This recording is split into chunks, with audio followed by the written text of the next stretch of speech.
Bienvenidos al Ultrasónico Podcast. Salud, muchachada. ¡Ánimo! ¡Salud! Bienvenidos al podcast. Saludcita plebada, acá estamos de nueva cuenta, el podcast número, me dicen las malas lenguas que es el podcast número 86, mundialero del rock and roll, cabrón. Y esta noche con un gran invitado. Buenas noches, yo soy Pato, bajista de Pato y los Ultrasónicos, nuevamente saludándolos en esta noche que se ha puesto cada vez más fresca, ¿no? Aquí en Culiacán, Sinaloa, México, América. Increíblemente, pero pues aprovecho para saludar a mi Josi en su patio rock and rollero. ¿Qué onda, mi Josi? ¿Qué dice la frescura de este juevesito? Mi Pato, estás hablando de quimeras y espejismos otra vez. Yo tengo mucho calor, tengo la banca por un lado. Buenas noches a todos. Es el fuego del rock and roll, es el mero fuego del rock and roll. Dices tú, yo no te creo. Miguel Gómez Llanos y Valdés, buenas noches, ¿cómo estás? Encantado de saludarte nuevamente. Igual. Bienvenidos todos al podcast, una noche más de podcast. Como bien dice Pato, tenemos un gran invitado hoy, pero antes de presentar al gran invitado, vamos a empezar a un invitado. Vamos a presentar al buen Piolo, Alfonso Madrigal, y te invito, Piolo, a que tú tengas el honor de presentar al invitado que tendremos en el podcast la noche de hoy. Adelante, Piolo. Bueno, pues muchas gracias por invitarme de nueva cuenta aquí a pertenecer a este movimiento trascendente de los podcasts de Ultrasónico, de Pato y los Ultrasónicos, perdón. Es correcto. Y bueno, más que nada, más que agradecerles hoy, estoy igualmente entusiasmado con ustedes de compartir esta plataforma con una persona de primer nivel. Hoy nos acompaña un hombre que ha formado parte de la trayectoria del rock latinoamericano y creo yo que muchas bandas de rock han girado en torno a las letras que han emanado de la pluma de el buen Hugo García Michel. Hugo, te doy la palabra. Bienvenido, Hugo.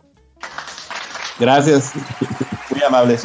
Aquí para servirles a lo que ustedes digan. Ánimo. Pues ¿quién se va a arrancar? ¿Quién se va a arrancar con el Hugo, cabrón? Porque este es un plato fuerte, ¿no? Hay muchas cosas que platicar con el buen Hugo, pero adelante, yo sí. ¿Querías empezar con algo?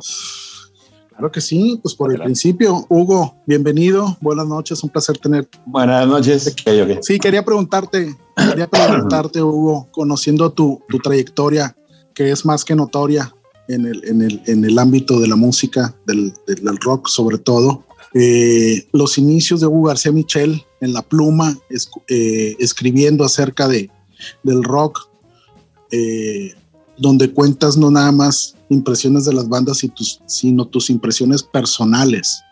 Estuviste al frente de La Mosca. Ajá. Eres un conocedor de lo que sucede en cuanto a rock a nivel nacional. Y pues eso, los inicios de Hugo García Michel, para empezar. Ok, bueno, La Mosca surgió en el 94, sin embargo, yo empecé en el medio editorial y en el medio periodístico desde el 79. Ok. Tenía yo 24 años, entré en editorial, a trabajar de editorial Posada, una revista de naturismo, pero de repente, pues, se nos permitía escribir algunas cosas de música y eso, digamos que ahí hice mis primeros pininos. Y sin embargo, si me voy más para atrás, antes del periodismo yo también soy músico. Entonces yo empecé en la música en el año 69, a los 14 años. Empecé a tocar la guitarra, de hecho en el 68 empecé a tocar la guitarra y mi primera canción la compuse en el 69. Y si nos damos más para atrás, yo empecé a escuchar rock nacional y rock en general desde que tenía como 5 años de edad, porque mi hermano mayor, que me lleva 10 años, bueno, me llevaba porque ya falleció, 10 años, mi hermano Sergio, pues escuchaba todo aquello que había de los Teen Tops, de los Locos del Ritmo, de los Hooligans, etcétera, o de Elvis, Chuck Berry. Entonces yo empecé a escuchar rock desde que tenía como 5 años, digamos en el año 60, por decir algo, ¿no? Yo nací en el 55. Entonces digamos que me fui un poco para atrás para cómo llegué a la Mosca. Y antes de La Mosca también, en el año 91, empecé a colaborar en el diario El Financiero, en la sección de cultura que dirigía Víctor Roura, una columna que se llama Bajo Presupuesto, donde ahí empecé ya a escribir más formalmente de música, sobre todo de rock. Y desde entonces adopté una posición un poco crítica, o mucho crítica, acerca de los grupos que en ese momento eran, digamos, los que mandaban en la escena, como Caifanes, como Maldita Vecindad, como Café Tacuba, como, qué sé yo, Fobia, etcétera. Y fui muy crítico de esos grupos, entonces como que desde entonces me empezaron a señalar por una palabrita con la que yo calificaba mucho al rock nacional, que es la palabra rockcito, con la que mucha gente me identifica, además de la palabra la mosca. Creo que son las dos palabras con las que más me identifican, rockcito. Definitivamente. Y la mosca.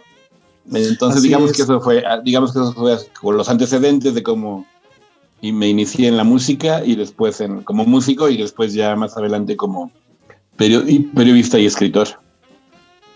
Claro, de esos inicios que nos platicas con esos grupos,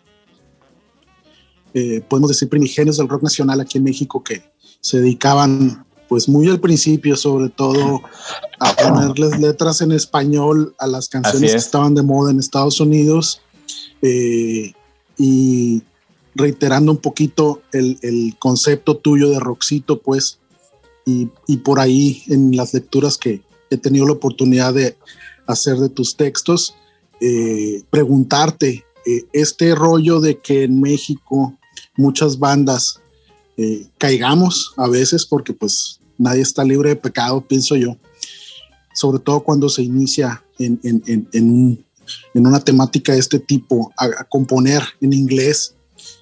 Tú tienes la opinión, o me parece que tienes la opinión, de que se debería componer en español. ¿Estoy equivocado o por ahí? No.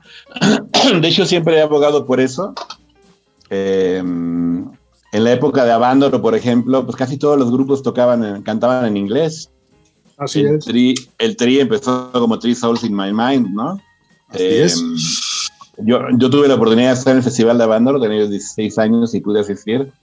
Y prácticamente todos los grupos, El Ritual, Peace and Love, El Amor, el propio Tri, y los que Tequila, La Tinta Blanca, que se llamaba White Ink en ese momento, casi todos cantaban en inglés.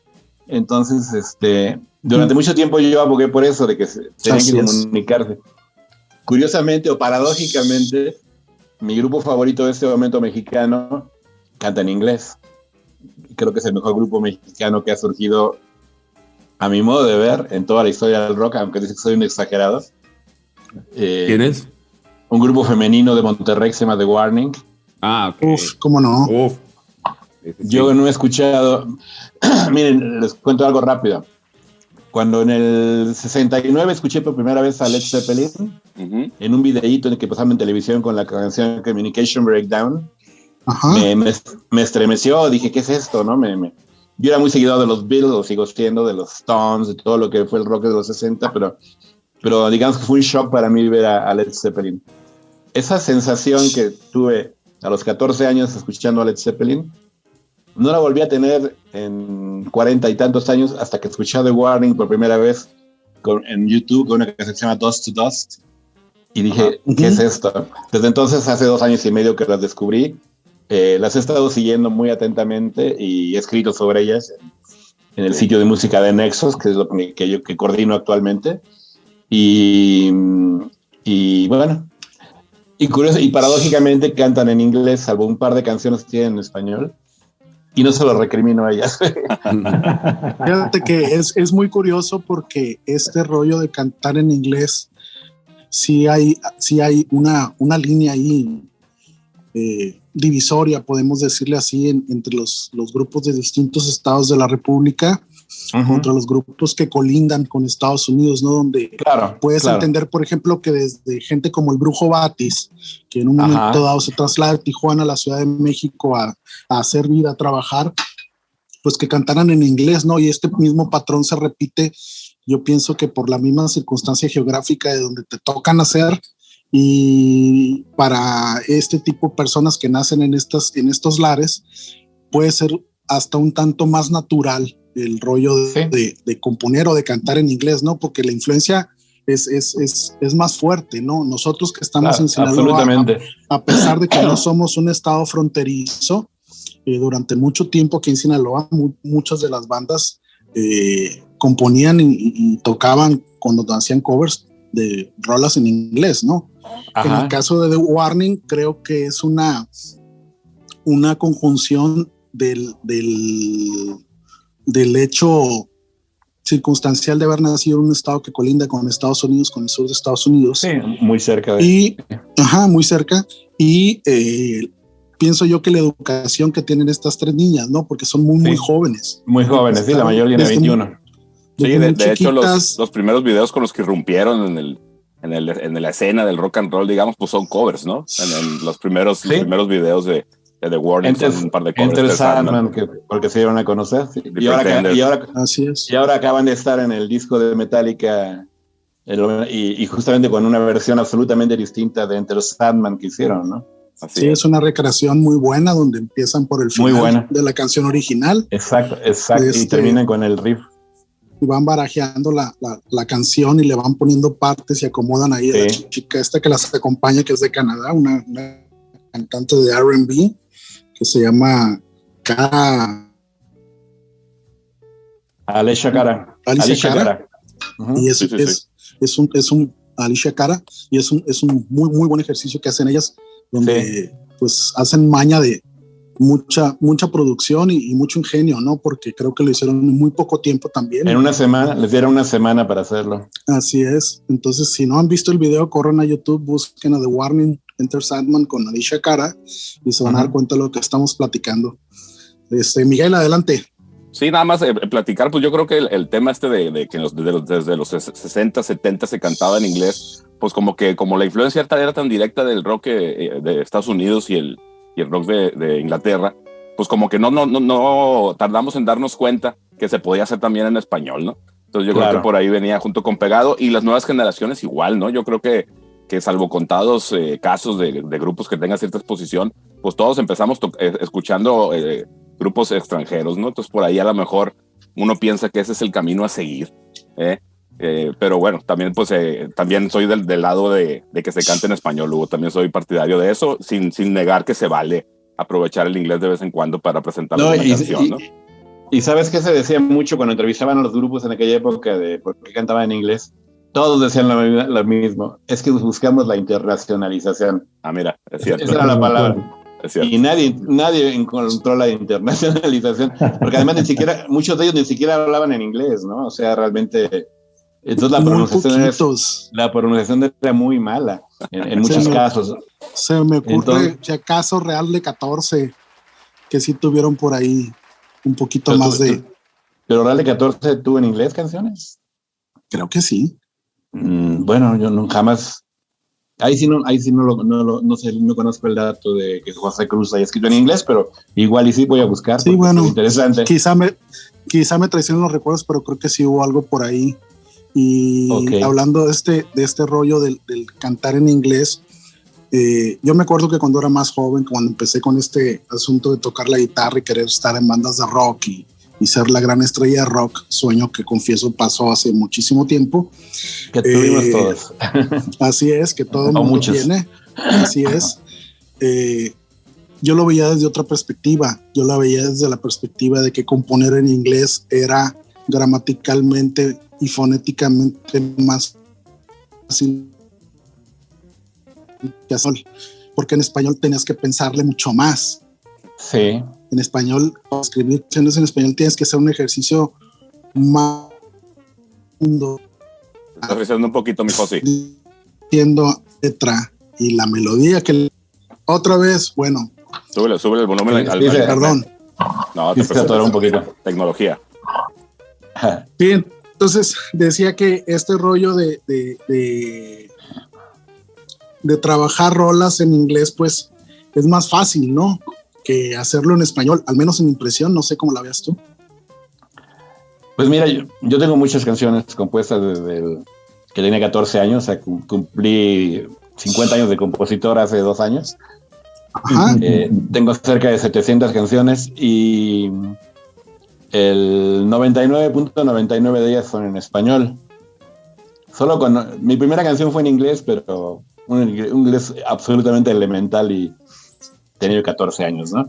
Pero yo compongo en español y sigo componiendo. De hecho, acabo de grabar un disco que ya he ido subiendo los sencillos y ya está en Spotify con mi nombre. que no es de rock, por cierto, el disco no es de rock, hay más jazz y blues y otros géneros. Si quieren luego hablamos de eso, pero a mí no se me ha complicado, pero sí entiendo que es mucho más fácil escribir, como escribí algunas en inglés, sí entiendo que luego las quise traspasar, muy en mis inicios, las quise pasar al español, y sí fue difícil hacer encajar las sílabas de cada palabra en las notas, ¿no? En las diferentes notas de la melodía. Pero sí, obviamente el rock se presta mucho más, o el blues también. Yo tuve un grupo de blues, Los Pechos Privilegiados, y cantábamos en español, canciones, todas eran mías, y era complicado cantar blues en español, pero bueno, lo hicimos. Pero sí, te entiendo perfecto Oye, Hugo, ¿sí? Y fíjate que esta plática de cantar en inglés o cantar en español ya lo hemos tenido aquí en el Ultrasónico Podcast, y ya lo hemos tenido aquí los integrantes del Ultrasónico, ¿no? Y una cosa que yo abogaba del tema de cantar en inglés, yo se los refería a ellos como, pues el rock and roll, cuando tú creces y vas escuchando música de rock and roll, te llega mucho rock and roll en inglés y así lo vas asimilando, y finalmente es un estilo musical que para mí viene de Estados Unidos o de Inglaterra, ¿no? Y el equivalente, creo yo, sería escuchar mariachi en inglés, pues cuando escuchas mariachi en inglés dices, oh, qué horrible, cabrón, qué espantoso, ¿no? Entonces, más que sí creo en la posibilidad, es más, sí creo que hay grandes bandas de rock and roll en español, ¿no? Definitivamente sí lo hay, ¿no? Pero la base, por ejemplo, en este caso del blues o de un rock and roll más de los 60s o un rock and roll más de los 50s en las raíces de rock and roll, sí es como medio ahí, ¿no? O sea, yo creo que sí hay temas que sí se deben de escuchar en inglés, ¿no? Imagínate escuchar a Led Zeppelin en español, ¿no? Entonces como de, ay, no, está medio raro. De hecho, ¿no? hay por ahí un youtuber, no recuerdo el nombre, creo que es argentino, que hace versiones en español de grandes canciones, sobre todo de heavy metal, de Led Zeppelin, de Metallica, y a mí me parece que suenan espantoso cuando las Ay, es cierto, ya sé, un cuate de pelo chino largo. Sí. Ya lo vi, no vi con el nombre, pero sí, de pronto he escuchado canciones de Tool en español o de Pearl Jam en español, y es como de, ay, no, para. Sí, no recuerdo el nombre tampoco, pero sí lo he visto. Ahora, a fin de cuentas, lo que ha sucedido dentro de toda esta madeja de diálogo, estamos hablando acerca de cómo en un momento dado, por ejemplo, hablábamos acerca de las bandas que querían la internacionalización y que cantaban en inglés y nunca llegaron, ¿no? E irónicamente, las bandas que se internacionalizaron, también lo decía Hugo, él se refería a The Warning, cuando decía irónicamente, pero me refiero a las bandas que se internacionalizaron, han sido las bandas que fueron completamente auténticas, cantaron en español, compusieron en español y se fueron hasta el eje. ¿Sí? O sea, que el rock sí se puede hacer en español, pero seguramente es una métrica distinta, es una composición distinta por el lenguaje, ¿no? Pero funciona, y de hecho yo me atrevería a pensar que en un momento dado, como en la época no voy a decir de oro, pero en el clímax que hemos tenido del rock en español, hubo momentos en donde estuvieron como que a la par. No los mido con las grandes bandas, pero creo que sí hubo un momento en que el rock en inglés y en español estaba a la par. Así lo siento yo. 90s, todos los 90s me parecieron excepcionales. No necesariamente pensando en bandas mexicanas exclusivamente, sino en todo lo que Latinoamérica estaba emergiendo, ¿no? Había grandes bandas. Siguen todavía existiendo grandes bandas que lograron internacionalizarse a través del rock en español, y creo que eso es lo más valioso, ¿no? Que finalmente el español se impuso como una de las vertientes del rock. Y España también, ¿no? Sí, por supuesto. España con el movimiento de la movida, ¿no? Literalmente hablando con el movimiento de la movida, pero cuando lo sigue Latinoamérica, yo sí pienso que Latinoamérica se vino con todo, y Argentina fue pues estandarte, ¿no? Argentina y Chile. Yo no creo que se hayan acercado al rock en inglés, pero a los grandes grupos de rock en inglés no creo que se hayan acercado, pero sí que hubo un gran auge, estoy de acuerdo. Y Y bueno, el grupo que logró la primera internacionalización y cantando en español, aunque no nos guste, fue Maná. Maná en un momento fue el grupo más conocido en Europa, por ejemplo, de México, ¿no? Es correcto. Que no es exactamente rol lo que hagan. Sí. Ahí ya entramos. Entonces, sí se puede. Ahí entramos en la disyuntiva de las etiquetas, ¿no? De que pues son rock nomás porque traen el pelo largo y tienen la formación de una banda de rock, cuando puede ser una propuesta de música, pues, elaborada a partir de otros géneros, pero no necesariamente que termine sonando dentro de lo que podríamos encasillar como rock, como es el caso de Maná, ¿no? Que pues por ahí también traen hasta cuestiones de folclore y eso. Se me hace que está duplicado el dosis. Como un reggae pop, los diría, ¿no? Sí, algo así. Se atoró. Sí, se frisaste un poquito, Hugo, por ahí. Estás comentando que traían como un reggae por ahí. Decía yo que es como reggae pop, así definiría yo a Maná, ¿no? En dado caso. Muy comercial, por supuesto. Sí, y con letras muy pobres también. Sí, no, es que en este tema de las letras, sobre todo, yo creo que es donde más sufre el rock en español desde... Totalmente. Pues, y el de México. Sí. Y el de México más, porque todavía en Argentina y en España y en Chile sí, que a mí no me gusta mucho el rock argentino, pero acepto que hay buenos letristas, ¿no?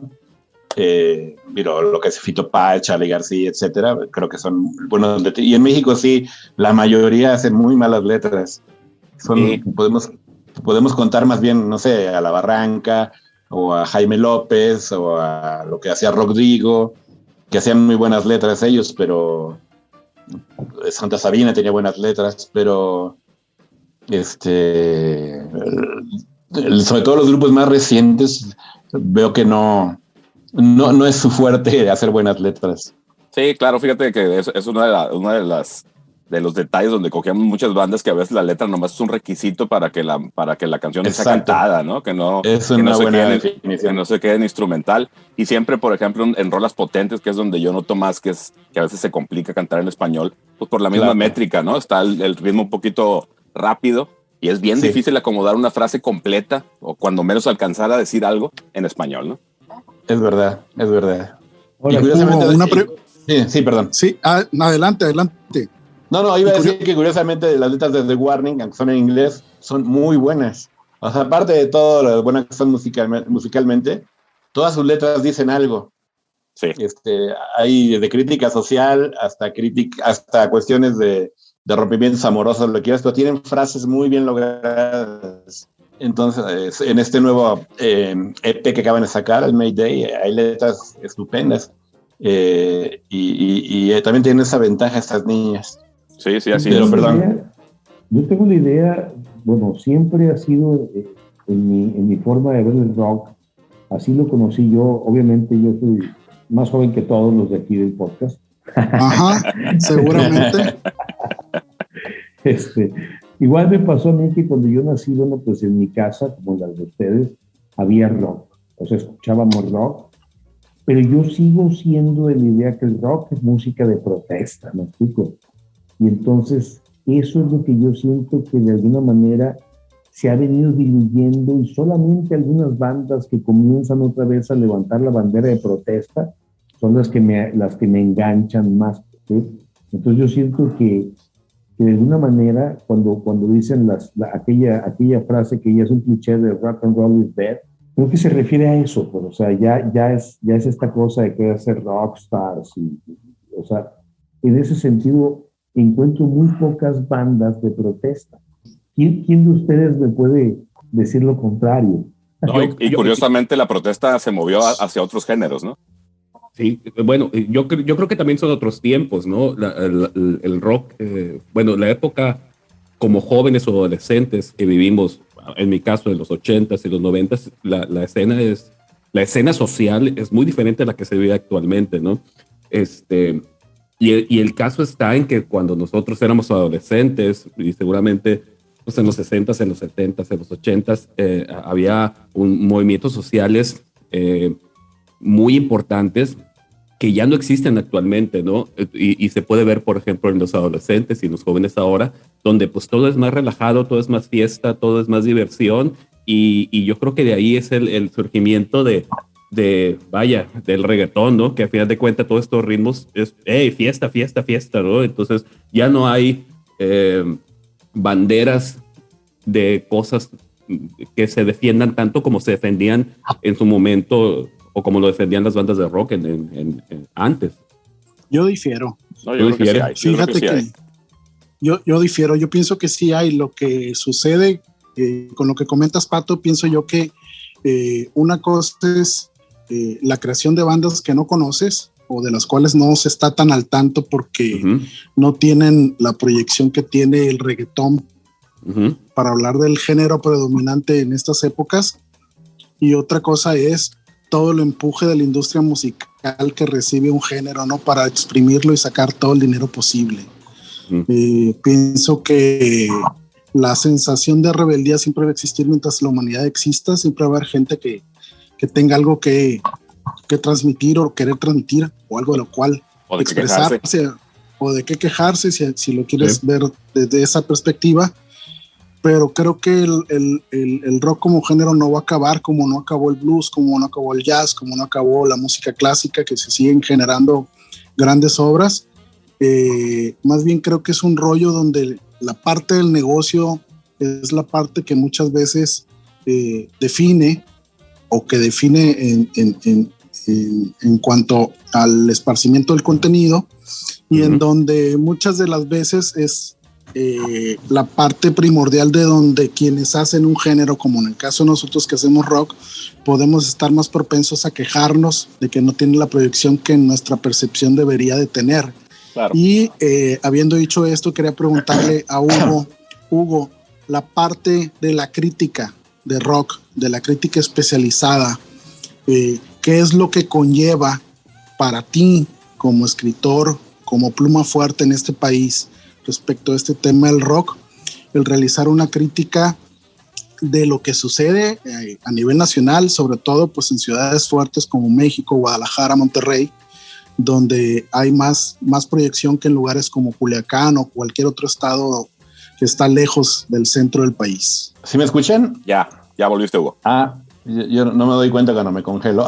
Sí, no, esto pasa con el Zoom. Yo más bien vi que se congelaba, ¿no? La pregunta, entonces no la entendí bien. Sí, no entendí exactamente la pregunta. Ajá. Quería preguntarte que respecto de la crítica especializada de rock, tú al ser una de las plumas fuertes de la crítica especializada de rock en este país, ¿qué es lo que conlleva para ti hablar de lo que sucede en la escena a nivel nacional, tomando en consideración lo que acontece en Ciudad de México, Guadalajara, Monterrey, que son las ciudades fuertes, y que no sucede en ciudades como Culiacán o cualquier otro estado que esté lejos del centro del país? Pues mira, bueno, la escena, yo llevo escribiendo sobre la escena nacional sobre todo desde los 90, ¿no? Es cuando más me he centrado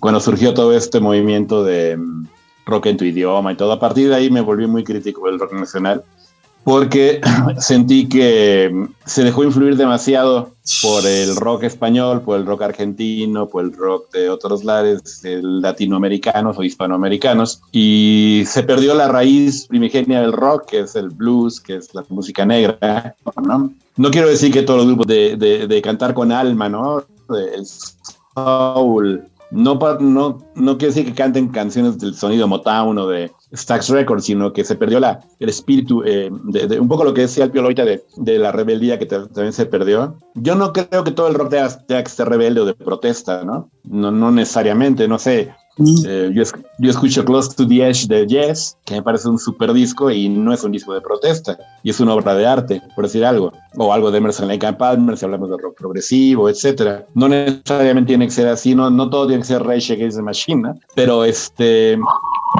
sí siento que en México se dejó influir muchísimo, no sé, la influencia de Soda Stereo de repente fue más fuerte que la influencia de los Rolling Stones, por decir algo, ¿no?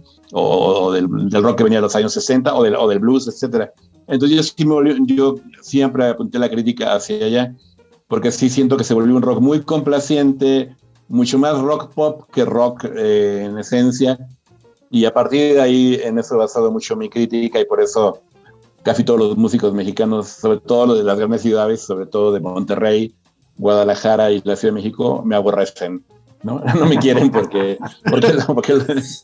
sí, yo sé que la maldita vecindad me odia, el Control Machete también, no digamos Saúl Hernández y con los Caifanes, etcétera, porque como ejercí mucho la crítica sobre ellos, desde el Financiero, luego en La Mosca, no soy precisamente, y luego el Milenio, no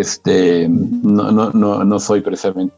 Oye, Hugo, y en esos momentos, cuando en esos momentos, cuando inicia La Mosca, que es la parte que yo recuerdo haber comprado muchas moscas aquí en Culiacán, en puestos de revistas, tu posición siempre fue ser muy crítico, pero muy crítico en el sentido de, yo me voy a poner la camiseta, yo voy a ser el malo de la película, donde yo sí voy a decir lo que yo pienso, pero porque realmente lo sentías y lo pensabas, o dijiste, no, es que yo quiero elevar el nivel del rock and roll nacional, y esto es lo que tienen que escuchar estas gentes que están haciendo mal. Mira, no, yo nunca me puse en esa posición de yo les voy a decir lo que tienen que tocar porque está feo lo que hacen, no, o está mal lo que hacen. No, en absoluto. Yo simplemente daba mi opinión. Uh-huh. O sea, a mí me parecía que un disco era espantoso y lo decía, ¿no? Uh-huh. O que un disco era bueno y lo decía. Nunca tuve... Mucha gente cree eso, que me siento una especie de juez impoluto que solo quiere destruir, porque mucha gente confunde la crítica con odio. Eso, uh-huh. O sea, mucha gente me pregunta, 1000 veces me han preguntado, ¿pero por qué odias a los músicos mexicanos? No los odio, muchos de ellos son mis amigos. Simplemente oigo una cosa que no me gusta, oigo un disco de Caifanes en su momento que no me gustó y escribí que me parecía un disco malo, aunque el 90% de la gente decía que era una encarnación divina ese disco, ¿no? Entonces, pero cuando salió El Nervio del Volcán hablé bien de él, por ejemplo. Entonces, por poner un ejemplo, ¿no? O cuando salió el disco de Monstruos de La Maldita Vecindad, pues sí, hice una crítica en La Mosca donde me burlaba abiertamente de ese disco porque me pareció pésimo, aunque fuera La Maldita Vecindad. Entonces, pero nunca fue por afán de odio, nunca hablé de cosas personales de los músicos, por ejemplo, ¿no? Claro. Yo hablaba simplemente de su música. Entonces, pero los músicos sí lo interpretaban como que los odiaba. Entonces es una cosa pues muy curiosa, pero la crítica en general en México se toma como odio, no nada más en la música. No, fíjate que eso es una de las cosas que también yo creo que padecemos muchas bandas, que pensamos que una crítica es en un sentido personal y todo negativo. Exacto. Cuando pues la verdad es que si cuando menos si escriben del trabajo que hace uno, pues sea para bien o para mal, pues yo al final del día yo considero que es para bien, ¿no? Porque algo te va a dejar, algo vas a aprender de esa crítica, ¿no? En vez de tomarla como que es un ataque directo personal o una cosa así, ¿no? Como que sí la crítica en México está muy mal valorada o entendida, ¿no? Sí, en general. Pues fíjate que hay una pequeña anécdota que les cuento en La Mosca. Una vez hice una reseña muy chiquitita, bueno, no reseña, una opinión de un disco, un grupo que se llamaba Coma. Ajá, sí. Que mi crítica era, si la mierda tuviera luz propia, ese disco sería fosforescente. Ese fue toda mi crítica. Qué ácido. Y curiosamente los de Coma, después me enteré que los de Coma hasta le habían enmarcado claro. esa reseña, ¿no? No es para menos. No lo tomaron mal. Hasta lo podían usar cuando los entrevistaran. Pero por ejemplo, los de La Maldita, cuando escribí lo de Monstruos, hasta en el radio hablaron pestes de mí, hasta cosas personales. Entonces, bueno. Pero más. Ni hablar. Sí, es lo malo. Lo único malo de esa frase que me acabas de dar es que me acabas de dar un tweet y lo voy a cambiar a ya sabes quién. Claro. Sí, hombre, la crítica al México en cualquier tema no está bien entendida, siempre se toma de un sentido que no corresponde, ¿no? Sí. Ahora la verdadera pregunta después de todo esto sería, después de tantos años del rock en español, después de tanta crítica, de tanto ir y venir, de tanto andar, ¿quién en México, además de The Warning, está haciendo algo o ha hecho algo? De verdad que digas tú, es plausible. Bueno, no es plausible, perdón. Es algo aplaudible. Es pregunta para mí, ¿verdad? Sí. ¿Alguien que esté ahorita en este momento, los que tocan en este momento te refieres, ¿no? Sí, ¿no? Yo no veo a nadie. Mira, surgió otro grupo femenino en su momento que se llama Ruido Rosa, que son no estoy seguro si son del Estado de México o de aquí de la Ciudad de México, que son 4 chavas súper guapas. Yo hasta dije, seguro lo sacaron de un casting, ¿no? Pero no, las entrevisté y me juraron que no eran compañeras de la prepa. Hicieron un primer disco con una canción que ahorita se me fue el nombre, y la canción eso fue hace como unos 6, 7 años. La canción me encantó, me pareció un rock potente, muy medio grunge. Lástima que se me olvidó el título de la canción. Las entrevisté, me entusiasmaron mucho, y cuando sacaron su disco, pues salvo una o dos canciones eran parecidas a las demás, como que tendieron mucho hacia lo pop, y ya no han vuelto a hacer nada. Siguen tocando, lo sé, pero no nada que destaque, ¿no? Hay grupos, hay grupos más subterráneos, como Belafonte Sensacional, por ejemplo, que me parece que sacó un disco muy bueno no recuerdo el título del disco, pero salió hace como 2 años, con letras muy interesantes de Israel Ramírez, que es el compositor y de Belafonte, pero no trasciende. Me refiero a que los medios no lo toman en cuenta, ¿no? Nosotros lo entrevistamos ahí en Nexos y sacamos una reseña del disco, pero no trascendió. No por culpa de ellos, por supuesto. Claro. Pero es un rock, digamos, con cierta influencia medio de Bob Dylan y todo, pero el Bob Dylan, digamos, cuando se volvió rock and rollero, ¿no? Ajá. Cuando metió instrumentos eléctricos y esto. Eso me recuerda un poco a ese grupo. Pero no veo realmente un grupo que diga yo en este momento, salvo The Warning, que en este instante en México me pueda impresionar o hacerme sentir algo, ¿no? A que me refleje, que me transmita, claro, algo con su música y con sus letras. Y en el pasado, ¿quién habrá hecho este gran avance a la escena nacional? Ya mencioné, por ejemplo, a Santa Sabina. Me parece que fue un grupo muy importante, con grandes músicos, con una propuesta muy, muy, muy característica. Escuchabas a Santa Sabina y sabías que eran ellos. Muy teatral, muy teatral. También sí, porque Rita Guerrero, la actriz, entonces también aprovechó su histrionismo del teatro. De hecho, trajeron ellos a raíz de una obra de teatro en la UNAM. La Barranca me parece, bueno, podríamos hablar de La Barranca como un grupo que sigue, porque José Manuel Aguilera acaba de sacar un sencillo, de hecho, con La Barranca. Su disco más reciente, no sé, tiene canciones muy, muy buenas, como Cuervos. Pero luego dicen que hablo bien de mis amigos. José Manuel es muy buen amigo mío. José Manuel toca en mi disco incluso en una canción. Y creo que La Barranca es el único grupo que yo sé en este momento, porque Jaime López hace mucho que no saca algo y tengo toda la admiración hacia Jaime. Pues básicamente, pero de los grupos, digamos, de la edad de las chavas de Warning, o un poquito mayores, digamos, que los que tienen ahorita 20 o 30 años, no veo. Por supuesto debe haber grupos como ustedes mencionan en ciudades menos grandes, pues, como Culiacán, como Aguascalientes. En Aguascalientes hay una buena escena, yo lo sé. Puebla, debe haber algo en Mérida, en Ensenada hay música también buena, no digamos en Tijuana, pero no se escucha, realmente no los conozco. Ahora, posiblemente haya. Y esta misma pregunta, pero trasladada a los 80s, a los 70s, de proyectos musicales o artistas que hayan dado ese saltito. Por ejemplo, se habla mucho, y no sé lo que piensan aquí mis compitas de la banda de Ultrasónico, pero siempre cuando se habla del rock en español, rock mexicano, y se habla de las raíces y empiezan a hablar de las bandas del Distrito Federal, siempre sale a reducir Rodrigo. Rodrigo es un compositor muy importante dentro de la escena, pero yo creo que aquí en el norte, en provincia, no tuvo la repercusión que tuvo en el DF, ¿no? Siempre se menciona como, no, Rodrigo esto, y lástima que falleció en el temblor y que no sé qué. Pero dices, híjole, pero pues la verdad es que yo no conozco nada de Rodrigo y no sé quién es Rodrigo, hasta que lo buscas y encuentras ahí como música y dices, órale, pues sí, pero ¿cuál es la importancia de, por ejemplo, un personaje como Rodrigo o algún otro proyecto que haya salido en los 70s o los 80s? Tú que estuviste más de adolescente y de joven en esa época. Bueno, es que en los 70 no se puede contar mucho porque después de Avándaro se congeló la escena totalmente, ¿no? El rock empezó a verse como algo proscrito prácticamente.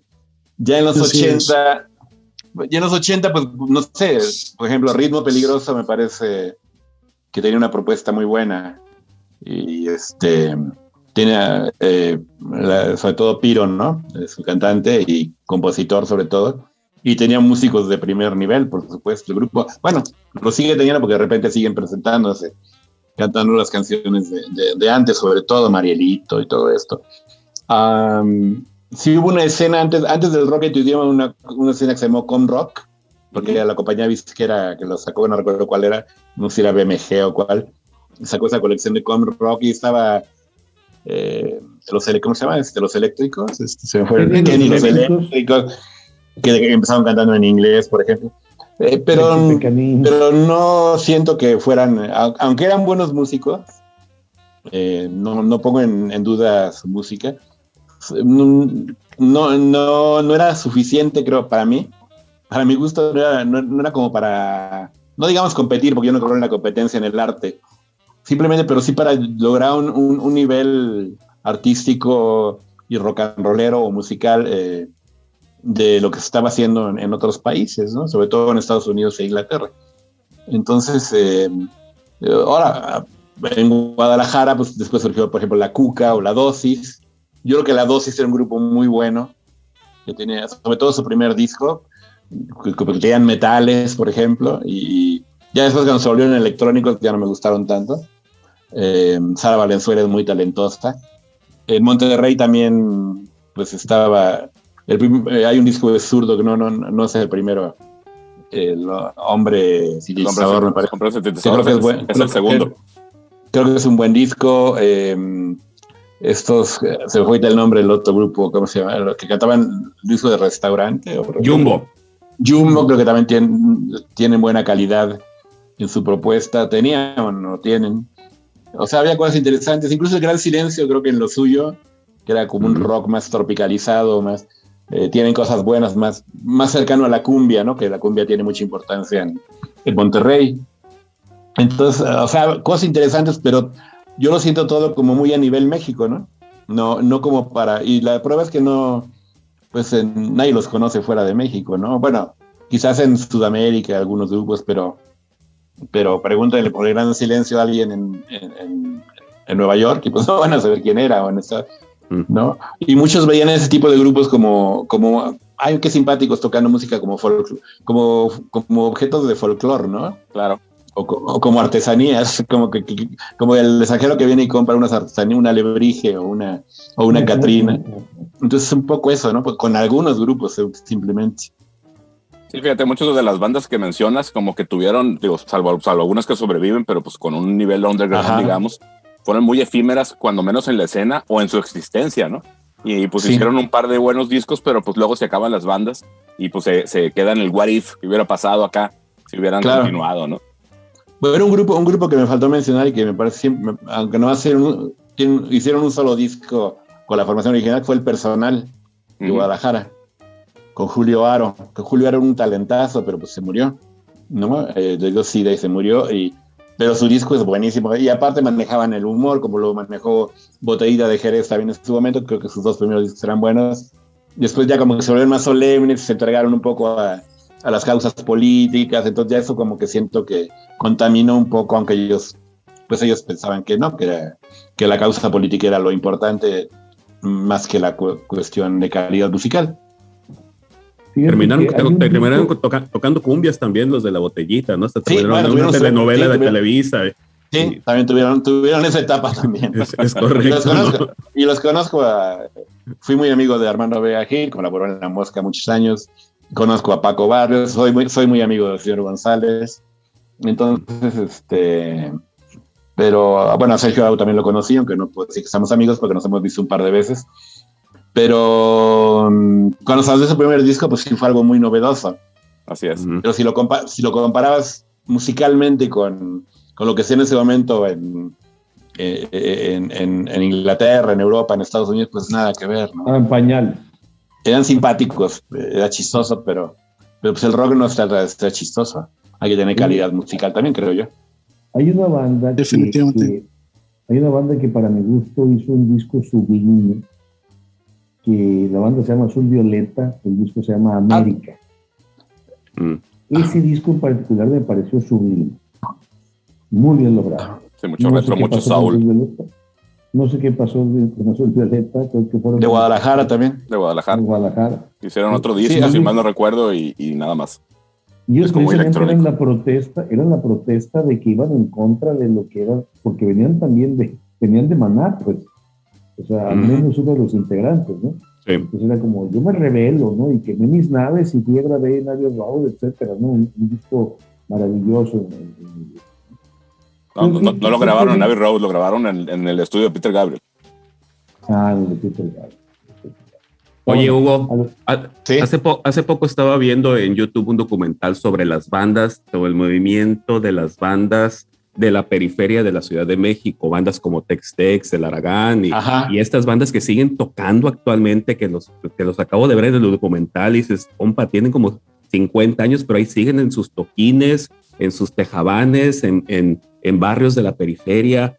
¿Qué nos puedes platicar tú de estas bandas? Porque evidentemente ya hablamos de las bandas que salieron en el MTV, en el VH1, en todos los medios, pero está otro movimiento de rock and roll, otra escena, el rock and roll. Sí, totalmente. Que sigue siendo muy importante, ¿no? Para la banda chilanga. Fíjate que yo pienso que el verdadero rock mexicano, si podemos hablar de un rock mexicano, que yo siempre he dicho que no existe el rock mexicano, no existe. Existe rock hecho por mexicanos, que es diferente. Pero si tuviéramos que caracterizar un rock mexicano, creo que es ese. El rock de Tex-Tex, el rock del Aragán, el rock de... aunque el Aragán ya lo andaban ahí, los grupitos de rock pop como Neutraliza, ¿cómo se diría? Hice un disco el Aragán donde invitó a puros músicos de estos de la colonia Condesa, de esas colonias. Okay. Diría, ya saben quién, fifís. Okay. Pero yo creo que este rock urbano, como se le llama, es el más auténtico, porque ese sí sale del barrio, del barrio de la ciudad. Pero es un rock muy, muy, muy de la Ciudad de México, ¿no? Porque no se ha reproducido en otras ciudades exactamente ese rock. Muy de la periferia, quizás abarcando el estado, en toda la zona metropolitana, ¿no? Abarcando los municipios cercanos del Estado de México, cercanos a la Ciudad de México. Entonces, yo creo que es el rock más auténtico, aunque no es de muy buena calidad. Curiosamente, es un rock que también que conserva mucho del blues, por ejemplo, ¿no? Del blues ya un poco tramitado por el Tri, ¿no? O sea, es un blues que no suena más al Tri que a Willie Dixon o a Muddy Waters, ¿no? Pero yo pienso, qué bueno que lo mencionas, yo creo que este rock urbano es el más, al que podríamos llamar realmente rock mexicano, o rock chilango si quieres, o rock de feño, bueno, aunque ya no somos DF, pero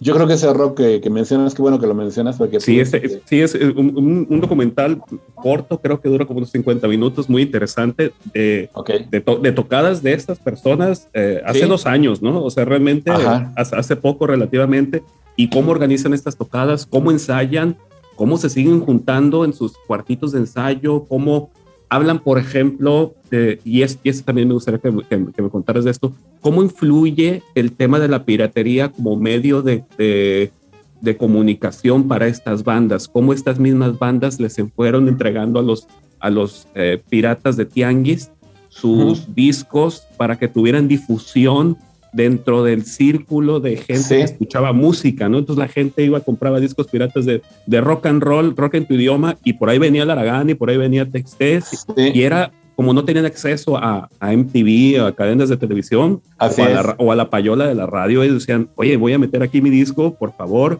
y cuentan los piratas que las gentes que duplicaban estos discos piratas, pues de pronto sí les hacía el paro, o de pronto pues ya había un cobro, ¿no? Así, ¿quieres estar en mi disco pirata de grandes éxitos del rock mexicano?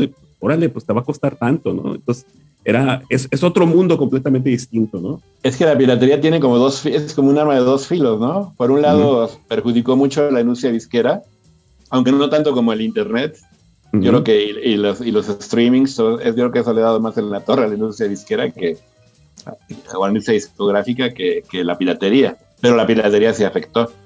Y como dices tú, este tipo de grupos que no tenían difusión, que MTV ni los fumaba, mucho menos los iban a invitar a ver con Verónica Castro o a Televisa como invitaban a los Caifanes o a los de La Maldita, a Café Tacuba. Fue muy inteligente esto de esta manera porque eso le redituaba, quizá no tanto en lo que es el disco, en la grabación, sino en sus conciertos, porque entonces la gente los conocía y ya iban a verlos, los iban a ver tocar, que es lo que ellos querían. No se iban a volver millonarios con eso, pero daban a conocer su música. Es el caso de Tex-Tex, por ejemplo, aunque Tex-Tex sí grabó con disqueras transnacionales, pero creo que con BMG. Pero sí hubo, y debe haber un montón de grupos que ni sabemos cómo se llaman, que sin ser grandes músicos, más bien, ahí se parece un poco al rock punk, ¿no? El que no exige un virtuosismo en los músicos. Este tipo de grupos, pues con medios con instrumentos baratos y lo que tú quieras, y tocando en el Chopo o en los famosos hoyos funkies de lo que es la periferia de la Ciudad de México, pues sí tienen un público muy amplio. Sí. Así que esa es la banda realmente. Exacto. Fíjate que yo de este tipo de bandas, no sé si te acuerdas tú, Miguel, pero en su momento fui muy, muy fan de Escarbarme. Cómo me gustó su primer disco de Escarbarme. Y aquí en Culiacán nunca lo pude ver para comprarlo, ¿no? Nunca, ¿no? Por ahí me lo encontré hace como 10 años en un torrent y bolas, vente para acá, ¿no? Y sé que sacaron un segundo muy bueno, pero de estas veces que dices, híjole, mano, faltó difusión para mí, ¿no? Porque realmente yo conecté con esa banda, ¿no? Pero increíble, ¿no? Sí, son muchos los casos de ese tipo, de que a veces nos quejamos que el rock no existe o ya está muerto, pero yo creo que está muerto en el sentido de la exposición, ¿no? De que lo tengan disqueras, que lo tengan, pues, cadenas, pues, como ya MTV ya no existe, pero que digamos que pongan sus videos en la tele, ¿no? Pero yo creo que sigue habiendo escena, quizá pues en una escala menor, sobre todo por ciudades, y el rock yo creo que ahí está, ¿no? No, el rock no. O sea, los géneros no se pueden morir, o sea, el jazz ahí sigue, ¿no? Claro. Porque ni modo que el jazz se murió. O el mismo blues, hay grupos de blues en México, bueno, en México incluso, pero también en Estados Unidos hay muchos, y gente muy joven que está tocando blues. Claro. Curiosamente más blancos que negros, porque los negros los afroamericanos, perdón, han tendido mucho más hacia la cuestión del hip hop o del rhythm and blues, ¿no? Lo que ahora se llama rhythm and blues, que no tiene nada que ver con el rhythm and blues originario. Pero los géneros musicales no pueden... la música barroca se sigue escuchando, aunque se hizo en el siglo XVI y XVII, y más bien XVII y XVIII. Y claro, ya no se compone música barroca, pero sigue viva porque hay grabaciones y todo. Entonces, el rock tiene la ventaja de que sigue habiendo gente que lo sigue, y de las nuevas generaciones hay gente que lo está haciendo, ¿no? Digo, a mí no me gusta mucho la propuesta de Greta Van Fleet, por ejemplo, pero bueno, son también 3 chavitos o 4 que están haciendo rock and roll. Rock, ¿no? Y los han comparado con Led Zeppelin, etcétera. Sí. Yo digo que nada que ver, pero... A mí se me hace que de Greta Van Fleet el primer track que sacaron fue súper poderoso. Los agarró una disquera, me los maquillaron, les dijeron, ustedes van a ser los próximos Led Zeppelin, y ahí se les acabó la magia, ¿no? Yo creo que sí. O sea, yo creo que si hubieran seguido con esa imagen de chavitos rock and rolleros desparpajados y hubieran hecho la música tal cual como la venían haciendo, los hubiera ido muy bien, pero ya después fue como de, a ver, te me estás vistiendo mucho como Led Zeppelin como The Who, y como estás gritando mucho, ¿no? Y así como de, se me hace que esto ya no es natural, ¿no? Se me hace que esto ya tiene muchísima mercadotecnia, ¿no? Completamente de acuerdo. Y fíjate que no sé si quiera volver a hablar de The Warning, pero resulta que era la misma disquera. Adelante. No, pero es la misma disquera. Lava Records es la que tiene Greta Van Fleet, y Lava Records buscó a The Warning para contratar, que es una cosa muy diferente a que tú busques a la disquera, ¿no? Por supuesto. Y The Warning negoció que no les iban a cambiar la imagen, que no les iban a imponer nada, no les iban a cambiar su música. Entonces, creo que por ahí se protegieron, a pesar de que es la misma disquera, ¿no? En el caso de Greta Van Fleet, sí, yo los veo de repente así como que se visten incluso con un poco forma como andrógina, y su música se ha vuelto como más afectada, como que se perdió el filo Led Zeppeliniano, digamos, ¿no? Entonces a mí me parece ya una cosa muy aburrida. pero pero digamos que como sea, el rock ahí sigue, ¿no? Y hay muchos grupos que en el mundo que lo siguen haciendo. Sí, claro. Es que te digo que no esté presente en el mainstream, en los grandes medios o que no sea lo más popular en las plataformas, no quiere decir eso que a la gente le gusta mucho repetir de que el rock está muerto, Piolo. No, es una frase hecha que tiene muchos años, además. Sí. Yo coincido con el Pato plenamente con respecto a esa imagen. O sea, como dice él, primero llega una rola muy poderosa, luego los convierte en una suerte de mini Led Zeppelin, en donde ya es algo inducido. O sea, no era natural, sino toda la onda y la vestimenta, el cabello, ya valió madre, ¿no? Sí, yo creo que eso en el rock no se vale, o a menos que persigas otro público, ¿no? Lo que pasa es que dicen que los grandes artistas no copian, sino que se roban por completo una idea y la transforman, ¿no? Entonces, yo creo que ahí fue una diferencia. Quiero añadir dos cosas ahorita, tomando la palabra, que viene a colación. Hace un rato dejé el hilo conductor acerca de la protesta, y pienso que ahorita estamos inmersos en un sistema en donde va a ser un caldo de cultivo para la protesta, para la música, para la escena del rock, porque estamos enfrentándonos a un monstruo brutal, ¿no?, del aparato del Estado, y creo que estamos en un caldo de cultivo para la protesta, lo cual me gusta, porque quiere decir que podemos esperar un buen rock. Dije dos cosas que quería añadir, y la otra es que precisamente hace poco que estuve platicando con Hugo ahí en persona, mi primer approach con él fue decirle: no es nada, todo está perdido, estoy desesperado, alguna cosa así, ¿no? Que le dije, salió el disco de Blacklist y viene Mon Laferte del sótano y canta, no me gustó, ¿no? Y Mon es mi amiga, pero no me gustó. Y entonces me dice Hugo, espérate. Ahí está The Warning. Y yo, la verdad es que yo me brinqué a The Warning. O sea, yo me fui a los nombres claves y me brinqué a The Warning. Soy un convencido hoy en día que The Warning, no se ve lo de Lava Records, soy un convencido de que The Warning lleva, hoy por hoy al menos, la antorcha olímpica, ¿sí?, en la carrera del rock, y que dada su juventud, tienen toda la posibilidad de convertirse en la banda más grande de todos los tiempos. ¿Por qué? Porque son unas niñas. Ni la banda más extraordinaria que hayamos conocido, o sea, cuando Led Zeppelin saca su primer disco allá en 1969, Robert Plant tenía 19 años, ¿sí? Entonces yo volteo y veo la bajista de The Warning, tiene 16. Y cuando veo sus primeros videos, la morrilla de 9 años, digo, no, o sea, ¿qué es esto? Pues eran 9, 12 y 14 cuando sacan su primer video. 9, 12 y 14. Entonces yo digo, tienen todo el material, y honestamente yo creo que tienen no solamente la capacidad, sino yo siento que son auténticas. Pues. No las siento de otra manera que no decir auténticas, ¿no? Y hasta la fecha, desde aquel encuentro con Hugo, no hay persona a la que le diga, a la que me encuentre hablando de rock. Incluso ese día me invitaron, el mismo día que hablé con Hugo, ellos me habían invitado, los Ultrasónicos, a un podcast de Gustavo Cerati, y no pude. Estábamos hablando de Gustavo Cerati y acabé hablando de Warning como 5 minutos. Entonces, creo que sí, es como en la película del episodio 4 de Star Wars, A New Hope, cuando dice la princesa Leia, Obi-Wan Kenobi, you are my only hope. Hoy es The Warning, you are my only hope. Lo comparto, ¿eh? Y curiosamente en la escena... Sí. No, ¿y decías?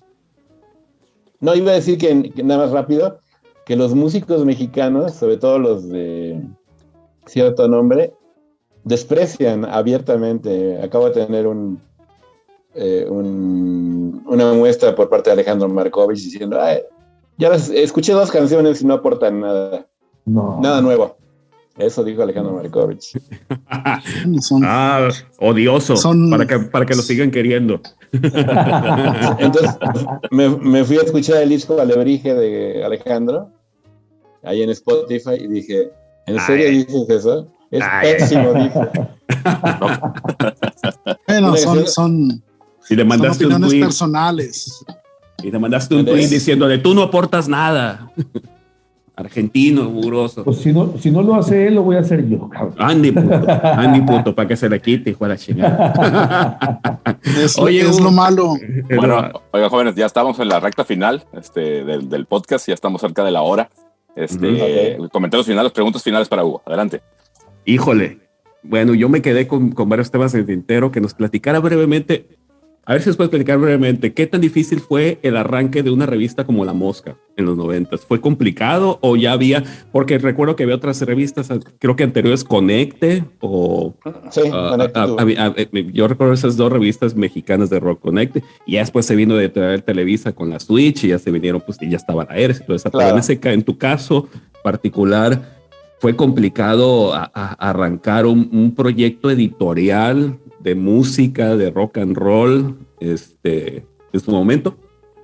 Mira, tuve la ventaja de que conseguí el apoyo de una editorial. O sea, la revista no la produje económicamente yo.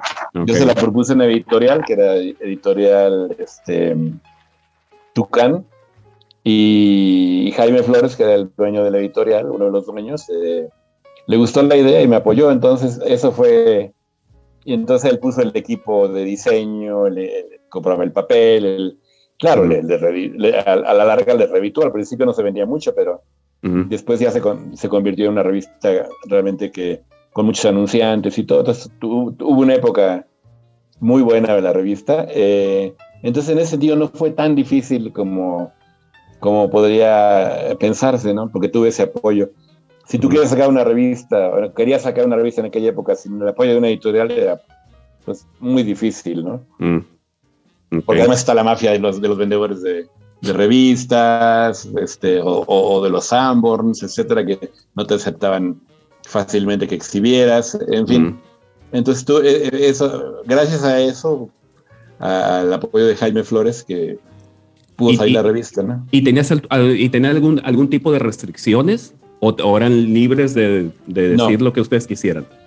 Esa fue otra cosa que me dio Jaime, absoluta libertad. Ok. Entonces, en la revista... Y vaya que la tuviste, ¿no? Y vaya que la tuviste. Nunca hubo censura, la censura estaba... la exigencia de que escribieran bien, que dijeran lo que quisieran los colaboradores, pero... Y creo que tuve plumas muy, muy buenas. Si de algo puedo presumir de La Mosca es de los colaboradores que tuve, ¿no? Okay. Había gente joven que no escribía a lo mejor tan bien, que fueron aprendiendo. De hecho, muchos se formaron en La Mosca, muchos que ahora tienen nombre, incluso hasta en la 4T, y que hoy abjuran de mí, que hoy me aborrecen, surgieron de La Mosca. Vale. Entonces, menciónanos algunos. Bueno, el caso de más sonado es el que fue mi cofundador conmigo, aunque la idea fue mía, pues, pero llegó como por recomendación de Jaime Flores, que fue Fernando Rivera Calderón, que tiene un grupo que se llama Monocordio, y que ahora tiene programas de televisión. Hizo una canción que se llama Yo Te Amlo. Sí, te lo juro, búsquenla en YouTube, Yo Te Amlo. Eso fue durante la campaña. Así es. Y esto, la canción le gustó mucho a la esposa del presidente, en aquella época candidato. En Twitter dijo qué bonita canción. Y pues yo ahora veo que le reeditó muy bien, porque tiene programa en Canal 11, programas absolutamente propagandísticos. Totalmente. En favor del actual gobierno. Y eso es una cosa que también creo que el Pío lo estaba diciendo, es un poco de que ahorita... dada la situación del gobierno que tenemos y todo, que pueden surgir rock and rolleros que protesten contra este gobierno, pero yo más bien, como casi todos esos rock and rolleros votaron por él, yo creo que están metidos en un conflicto muy grande, porque se dan cuenta del pésimo gobierno que tenemos, pero no se atreven a cuestionarlo porque los acusarán de derechistas o de fifíes o de conservadores, etcétera, ¿no? Y se los voltea el público. Entonces veo difícil que haya grupos de rock que realmente que deberían hacerlo, para empezar a criticar, porque muy buenos para criticar a Peña Nieto, lo cual me parecía muy bien, pero ahora que también en muchos aspectos estamos muy mal, no dicen absolutamente, están calladitos todos, ¿no? Oye, pero también muy inteligentes en Monterrey apoyando a Samuel García, ¿no? En el spot ¿no? De un minuto. Y el de spot, claro. Excelente. Sí, ahí había varios exponentes del rock regiomontano. Correcto. Oye, y una segunda pregunta. Sí. Yo traigo una pregunta. ¿Eres team Rolling Stones o team los Beatles? Ambos. Oh, no se puede ser ambos. No claro, no hagas eso, por favor, porque aquí vamos a tener un conflicto de intereses muy interesante, ¿no? En verdad me encantan los dos. Soy fan absoluto de los Beatles desde muy niño, pero los Rolling Stones me parecen extraordinarios y tengo más viniles de los Stones que de los Beatles, pero si contamos los CDs, entonces ya se empatan. Se emparejan. No, de verdad. Y me encanta, por ejemplo, un grupo de aquella época que son los Kings. Soy fan absoluto de los Kings, soy fan absoluto de The Who. Bueno, y fan absoluto de Frank Zappa también. Digamos que por ahí estarían mis 5 favoritos, podrían salir. Bueno, y Led Zeppelin también, por supuesto. Correcto. Es difícil. Oye, Hugo, antes de irnos, yo te quiero comentar, ahora que estábamos claro que sí, con el preámbulo de platicar contigo aquí en el podcast, me acordé, yo compraba la mosca. La primera vez que la compré venía un paquete de 3 moscas que venían empaquetadas, ¿no? Sí. Aquí en Culiacán. Y fíjate que aquí en Culiacán pasaba algo bien curioso y me causaba mucho conflicto porque yo era de coleccionar revistas y las tenía muy cuidadas y todo, las manipulaba con mucho cuidado. Y la mosca, por tener este formato que tenía tan largo, acá en los puestos de revistas no tenían el espacio y siempre que la comprabas venía doblada. Coraje. Sí, lo recuerdo. Recuerdo perfectamente esas revistotas tan grandes. Y luego también recuerdo que también estaba impresa 2 tintas. Me acuerdo que había unas páginas que eran impresas al principio. Después fue ya todo a color, sí. Correcto, sí, que era como de, no son tan de bajo presupuesto porque les alcanza para 2 tintas, pero no les alcanza para cuatricromía. Pero ya después empezaron a vender suficiente y era a cuatricromía, ¿no? Toda la revista. Sobre todo los especiales que sí eran totalmente a color y con muy buen papel. No sé si se acuerdan los especiales de la mosca, ¿se acuerdan? ¿Cómo no? Yo tenía el especial de The Cure. Recuerdo clarito, el especial de The Cure. Ajá, ahí lo tengo. Sí, ahorita le puse mute porque estaba ladrando aquí Lucas. Se pone muy inquieto a veces. Pero para terminar el comentario, pues yo me acuerdo que la mosca yo la leía todo. Leía hasta lo que traía de esto que trae las publicaciones a un lado. Y la contraportada y todo, las terminaba leyendo completamente. Era una revista que me gustaba mucho, aprovechando que te lo puedo decir en persona, Hugo. Muchas gracias.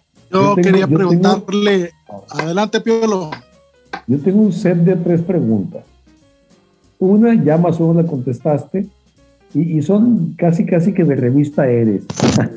A ver. La primera pregunta es, ¿cuáles son los discos más apreciados en la discoteca de Hugo García Michel? 5. Dime 5 discos que son los más perros, los que más amo. Es bien difícil, pero quizá como disco objeto, ¿no? Por ejemplo, el Thick as a Brick de Jethro Tull, que se despliega como un periódico. Aparte de que musicalmente es una maravilla, ese sería uno. El Who's Next de The Who sería otro. El 12 Dreams of Dr. Sardonicus, de un grupo que se llama Spirits, que nadie lo conoce, pero es una maravilla de disco, sería otro. El Let It Bleed de los Rolling Stones. Y el primer disco de Led Zeppelin, porque fue el primer disco que compré cuando entré a trabajar a los 14 años, que trabajé durante 6 meses antes de entrar a la prepa. Porque terminó la secundaria y hubo un lapso de 6 meses para entrar a la prepa. Entré a trabajar como office boy en una oficina y compré el primer disco de Led Zeppelin cuando acababa de salir. Y ahí lo tengo todavía. ¿Tienes el acetato original? Sí. ¿Ese? ¡Wow! Sí. Versión mexicana, por cierto. Ya te lo enseñaré cuando vengas por aquí. Esa es la primera pregunta. Segunda pregunta, más breve, menos difícil. ¿Cuáles son los 3 conciertos más memorables que tienes en tu cabeza? Conciertos memorables. El más memorable lo tengo clarísimo. es el de Emerson Lake and Palmer en el Auditorio Nacional. Eso fue una cosa increíble. De hecho, el mejor solo de batería que he visto en mi vida fue el de Cal Palmer de esa noche. Híjole, pues no sé.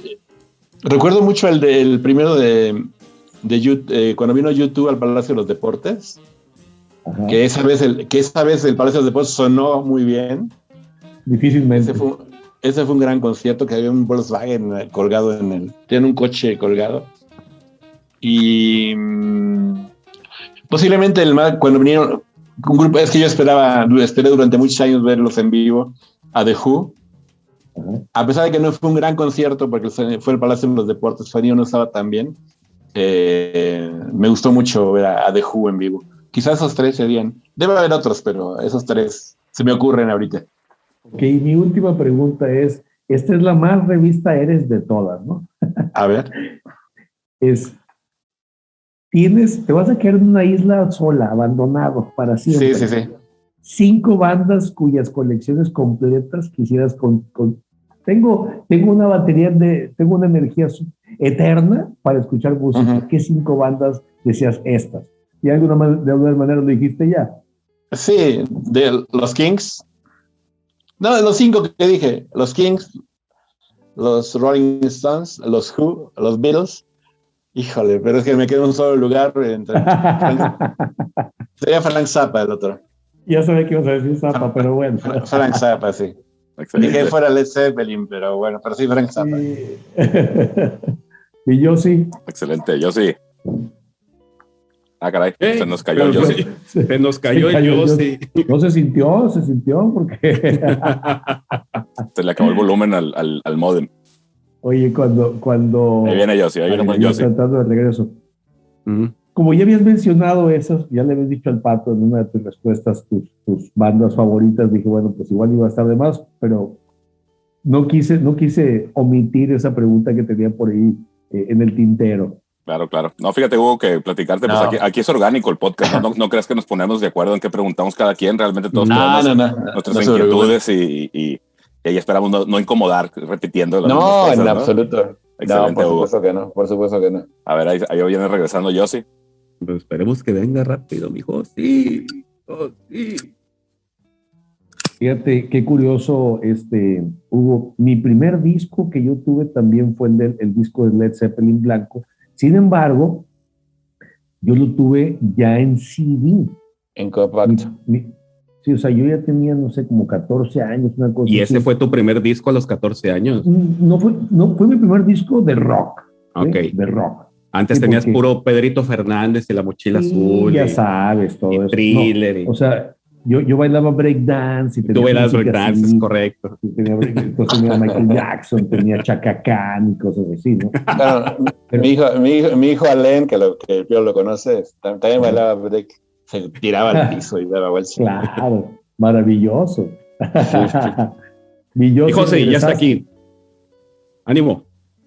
Perdón, cosas del internet, Hugo, ya para dejarte descansar. No se preocupes. En tu opinión, ¿qué le falta a México para dejar de padecer el rockcito nacional?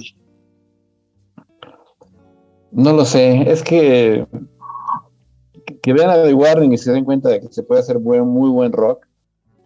Que no se pierda la esencia de lo que es el rock, que el rock no es Soda Stereo ni Los Héroes del Silencio, que el rock es mucho más atrás, y que se puede hacer un rock con esencia mexicana sin tener que tocar con mariachi, ¿no? O sin tener que tocar como esos grupos Enjambre y eso que más bien parecen onda grupera que rock, ¿no? Que no se pierda la esencia de lo que es el rock, y sobre todo que canten con alma, que canten con feeling, para decirlo en inglés, porque también eso lo veo en muchos grupos, ¿no? Que cantan como mecánicamente, o tocan mecánicamente. Se ven algunos, no lo llamaré consejos porque no soy nadie para aconsejar, pero y sobre todo que escuchen mucho de toda el rock tiene más de 60 años de historia. O sea, el rock no surgió, como una de las frases que uso mucho, el rock no nació en el Río de la Plata, nació en el río Mississippi. Entonces que se den cuenta de eso, ¿no? Serían algunas de las cosas que podría decir. Así es. déjame hacer un comentario aquí. Fíjate que estoy hablando de una forma estrictamente personal.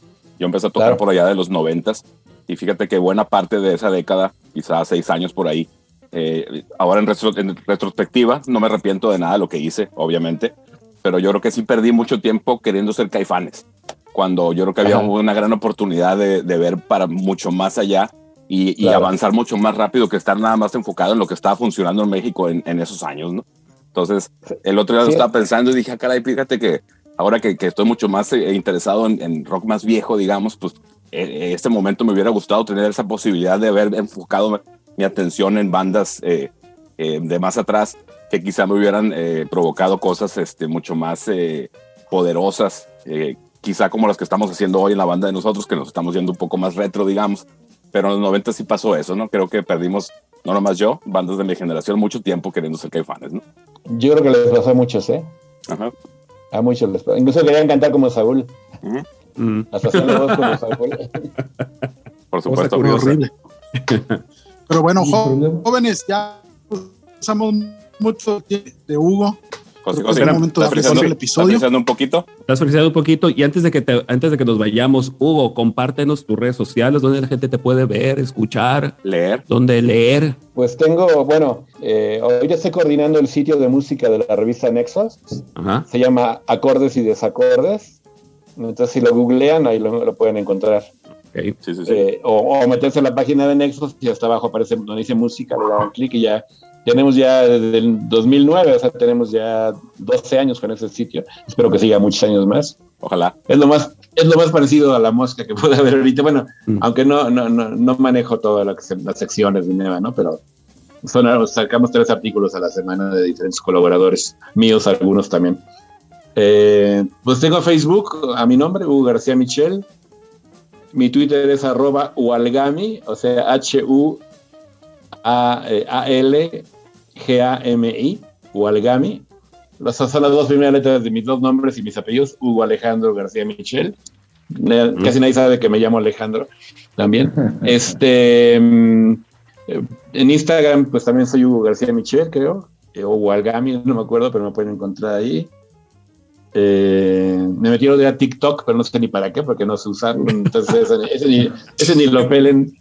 ¿Qué les dije? Es que le dije a estos par de pelmazos de que hay que abrir un TikTok, es la onda. Ábrelo, Pato, ábrelo. ¿Para qué? No vamos a ver qué hacer con él, pero Ese son de chavos, no quisieron. No, pues, a lo mejor se puede aprovechar, pero no he sabido todavía, la verdad. No claro, eso. Pero básicamente Instagram, Twitter y Facebook. Y en YouTube tengo algunos videos ahí subidos, tanto de... bueno, y en Spotify, si me buscan Hugo García Michel, pueden escuchar mi disco, ¿no? Órale. Ahorita hay son 16 canciones, hemos subido 12, hemos sacado una por una cada mes. Tengo colaboraciones de gente como Jaime López, como José Manuel Aguilera, como Piro de la Maldita, el señor González, en fin, un montón de músicos, Aaron Cruz, gente del jazz, Iraida Noriega, Diego Maroto, las hermanas Boyan, en fin, hay un montón de Iris Bringas, en fin, un montón de colaboraciones, Jehová Villamonroy, etcétera, y el grupo Faralay, o sea, fueron 36 músicos que entraron en el disco. Abarco varios géneros y digo varios géneros que me gustan, ¿no? Obviamente no hay reggaetón ni hay ni hay banda, pero ahí lo pueden escuchar buscan en Spotify Hugo García Michel y a ver qué les parece. Seguro. Estamos por lanzar el nuevo sencillo, de hecho. Excelente. En estos días, sí. Mi Yossi. Ya se los vio a apreciar mi Yossi. Excelente, Ahí está. Despidan el podcast ustedes, por adelante, favor, adelante, te estás oyendo bien, adelante. Ahí estás, mi hijo. Muy bien, pues una gran noche. No, se está apreciando mucho. Adelante, Pato. Bueno, pues agradecer, fue una gran noche con temas variaditos. La verdad es que sí se quedaron como muchas cosas ahí en el tintero, pero pues aquí nos podemos quedar otras 3 horas, ¿no? Y la verdad, pues hay que echarle una lavadora y hay que lavar la loza y todo eso, ¿no? Claro, eso te iba a comentar, Hugo. Si tenemos oportunidad de tenerte por acá en otra oportunidad, incluso para hablar de tu disco y de cualquier tema que te guste platicarnos, sería un honor tenerte de nueva cuenta acá en el podcast, ¿no? Pato. Perfecto, pues nada, pues agradecerles a los escuchas. Ya saben, está agradecerte a ti, Hugo, tu tiempo valioso de esto, y pues seguiremos en contacto para seguir platicando del rock y de las banditas y del rockcito Claro que sí. Bueno, este fue el podcast número 86, que si este podcast fuera un mundial sería México totalmente 86. Mexicano, correcto. Pues buenas noches, buenas tardes, buenas madrugadas, y como dice mi compa Josi, bye.